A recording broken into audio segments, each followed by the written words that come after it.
My first kind of experience with electronic music in a live setting goes way back to the early 80s, where a lot of kind of bands were experimenting with electronic music, with synthesizers, drum machines, all this sort of stuff. And, a lot of the kind of music that is still relatable today comes from kind of early sounds of Kraftwerk, Gary Newman, Cars. Bands were kind of experimenting with keyboards at that particular time, Herbie Hancock, Rocket. All this music that I was really exposed to, I loved, because it was just something futuristic, something that we wasn't expecting to be basically inspired by for so many years, even still today.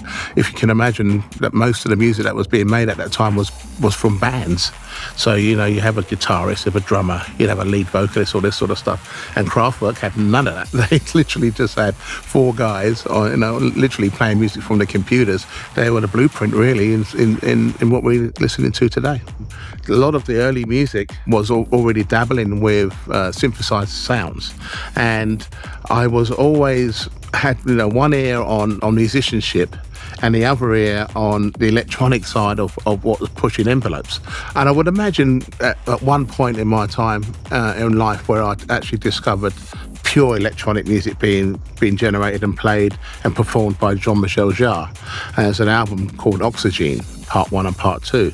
And when you got to hear this record, there was no one particular track, because the whole album, A and B side, was the soundtrack. And as you can imagine, till today, that kind of performance of electronic music is still revered as one of the all-time greats of a moment of what basically turned the whole industry on its head based on what is possible with electronic music.